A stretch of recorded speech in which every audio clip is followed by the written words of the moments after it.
जय हिंद दोस्तों, स्वागत है आप सबका एलटीवी नाम के यूट्यूब चैनल पर। आपने अगर अभी तक चैनल को सब्सक्राइब नहीं किया है तो चैनल को सब्सक्राइब कर दें, बेल आइकन दबा दें और हमारा फेसबुक पेज है एलटीवी के नाम से, उसे भी लाइक करें।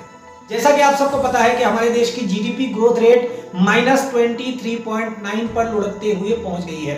मोदी सरकार ने 31 अगस्त 2020 को वित्तीय वर्ष 2020-21 की पहली तिमाही का हिसाब दिया। बताया कि भारत की अर्थव्यवस्था अप्रैल से जून के महीने में 23.9% सिकुड़ गई। जिन लोगों को जीडीपी के बारे में नहीं पता है, बहुत ही जल्दी से उनको पहले जीडीपी का मतलब समझा दूं। जीडीपी ग्रॉस डोमेस्टिक प्रोडक्ट, इसको हिंदी में बोले तो सकल घरेलू उत्पाद। इसे ऐसे समझिए कि हमारे देश में अगर बल्ब बनता है और साल के हम 10 बल्ब बनाते हैं और एक बल्ब की कीमत अगर 10 रुपए है तो 10 बल्ब की कीमत हो गई 100 रुपए। तो वो 100 रुपए जो होगा वो हमारे देश की जीडीपी होगी। अब देखते हैं कि जीडीपी के पाताल लोक में जाने के बाद हमारी रोजमर्रा की जिंदगी पर इसका क्या असर पड़ेगा। जीडीपी के गिरने का सबसे बुरा प्रभाव जो हमारी जिंदगी पे पड़ता है वो है कि नौकरियां चली जाती है, जो कि भारी मात्रा में लोगों की ऑलरेडी चली गई हैं। अब जब नौकरियां नहीं होंगी, जेब में पैसे नहीं होंगे, तो हमारी जिंदगी में कितनी कठिनाइयां आएंगी, ये हम लॉकडाउन के बाद से देख भी रहे हैं।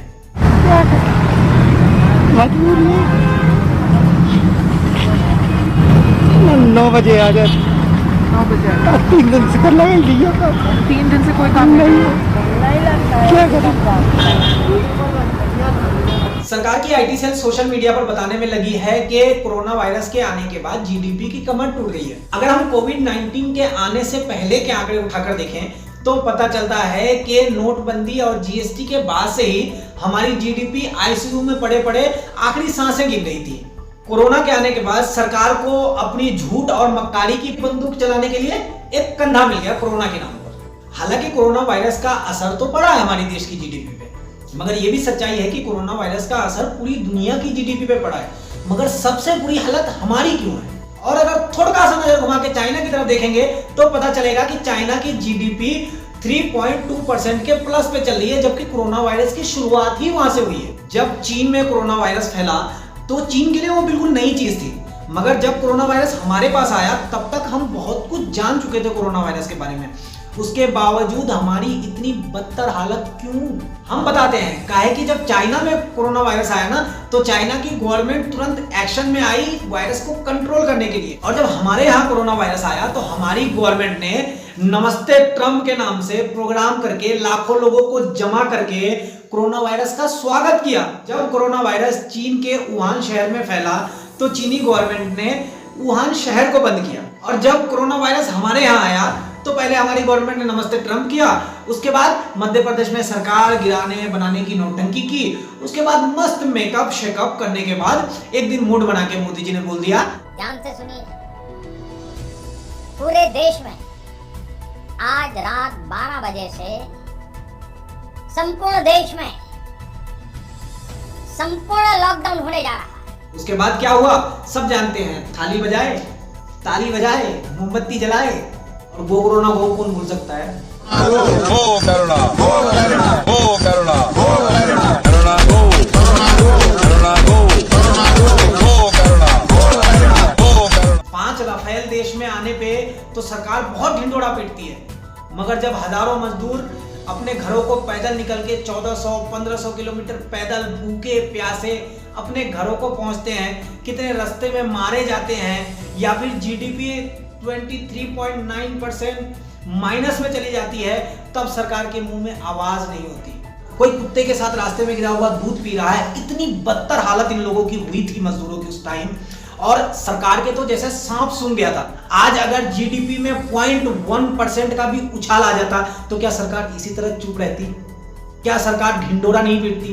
जब आप चीजों का क्रेडिट लेने के लिए एक पैर पे खड़े रहते हो, जब आपकी वजह से, आपके किसी गलत डिसीजन की वजह से लाखों लोगों की नौकरियां जाती है, सैकड़ों लोग मर जाते हैं और आपकी जुबान से एक शब्द उनके लिए नहीं निकलता, आप इन सब चीजों की जिम्मेदारी क्यों नहीं लेते हैं? जैसा कि उन्होंने देश के भले के लिए नोटबंदी किया, सैकड़ों लोगों की जानें चली गई, हजारों लोग, लाखों लोग बेरोजगार हो गए। बता दें कि 500 और 1000 की नोटबंदी की घोषणा के बाद से बैंकों के बाहर लाइनों में खड़े कई लोगों की मौत की खबरें सामने आ चुकी हैं। मोदी जी ने जीएसटी लागू किया, छोटी मोटी कंपनियां बिल्कुल बंद हो गई, ठप पड़ गई, उसके बाद क्या हुआ, फिर से लाखों लोगों की रोजगार छिन गई। नई रिपोर्ट की माने तो असंगठित क्षेत्र में काम करने वाले 50 लाख लोगों ने नोटबंदी के बाद अपना रोजगार खो दिया है। बसोले ने आगे कहा कि नोटबंदी और जीएसटी की वजह से लोगों के रोजगार में कमी आई है। और लॉकडाउन के नतीजे तो आप सबके सामने हैं। जिन कंपनियों ने पैसा न होने का बहाना देकर लॉकडाउन के दौरान लोगों को सैलरी नहीं दी, लोगों को नौकरियों से निकाल दिया, आज वही कंपनियां 5 दिनों के अंदर मोदी जी के पीएम केयर फंड में 3000 करोड़ का चंदा देती है। अब ये चंदा है या मोदी जी का हिस्सा, ये तो आप लोग तय कीजिए। अब इसके बाद तो कम से कम मोदी जी का जुबान से ये बात अच्छा नहीं लगता है। भाइयों बहनों, मेरा मंत्र है, न खाता हूं न खाने दूंगा।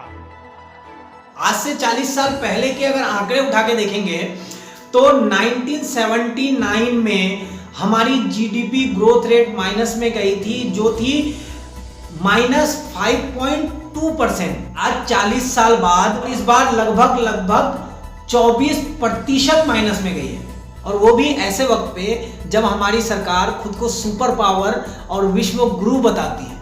जीडीपी ग्रोथ रेट -24 पे चली गई है, जॉब लॉसेस हो रहे हैं देश में, और ऐसे वक्त में गोदी मीडिया लोगों को रिया चक्रवर्ती में उलझाने में लगी है। क्या ड्रग्स डीलर से संबंधों का सच बताएगी रिया चक्रवर्ती का अगर लाई डिटेक्टर टेस्ट करा लिया जाए, साइंटिफिक मेथड का इस्तेमाल किया जाए, और क्यों ना मीडिया ट्रायल पर ब्रेक लगा लिया जाए। इनको देश की हालत से कोई फर्क नहीं पड़ता, बस ये अपना जो चाटू धर्म है उसको बहुत ही निष्ठा के साथ निभा रहे हैं। इनकी न्यूज डिबेट में अगर कोई गलती से भी जीडीपी का जिक्र कर लेना तो ये ऐसे चिढ़ जाते हैं जैसे 2002 का नाम लेने पर Modi ji. With the fact that on a day when our GDP has contracted 23.9% on a day. You don't need to be part of this debate if you find it so disgusting. Go read the morning newspapers, and I recommend the Times of India. Go read it. Go read it. Don't waste your time. Don't waste the nation's time. Don't waste the viewers' time. Don't waste. No. Don't waste my time. राहत की खबर ये है कि इस साल के आखिर तक, मतलब अक्टूबर, नवंबर, दिसंबर तक हो सकता है कि हमारी जीडीपी ग्रोथ रेट थोड़ी सी प्लस में आ जाए या सुधार आ जाए। वो इसलिए कि जैसे दिवाली, क्रिसमस, न्यू ईयर जैसे त्यौहार आएंगे तो लोग खरीदारी करेंगे तो मार्केट में सप्लाई की डिमांड बढ़ेगी तो मैन्युफैक्चरिंग होगी, और मैन्युफैक्चरिंग होगी तो जाहिर सी बात है कि जीडीपी ग्रोथ रेट बढ़ेगा। जान में जाना है ना, थोड़ी ज्यादा खुश होने की जरूरत नहीं है। अभी जो जीडीपी की हालत है उसके हिसाब से लोगों के जॉब लॉसेस होंगे, जब नौकरियां चली जाएंगी, जेब में पैसे नहीं होंगे तो आप खरीदारी करने से बचोगे। जब खरीदारी करने से बचोगे तो सप्लाई की डिमांड नहीं रहेगी तो मैन्युफैक्चरिंग नहीं होगी, और जब मैन्युफैक्चरिंग नहीं होगी तो जीडीपी तो वहीं रहेगी जहां पे है। देखने वाली बात ये होगी कि गवर्नमेंट सचमुच कंज्यूमर्स के हाथ में किस तरह से पैसे पहुंचाती है, क्योंकि घोषणा में तो हमने 20 लाख करोड़ के पैकेज का भी नाम सुना है।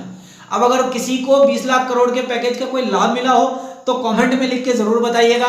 वीडियो अच्छी लगी हो तो वीडियो को लाइक कीजिएगा, मोदी जी तक शेयर कीजिएगा, और हाँ, चैनल सब्सक्राइब करके बेल आइकन जरूर दबा दीजिएगा। तो फिर मिलते हैं अगले वीडियो में, तब तक के लिए बाय बाय।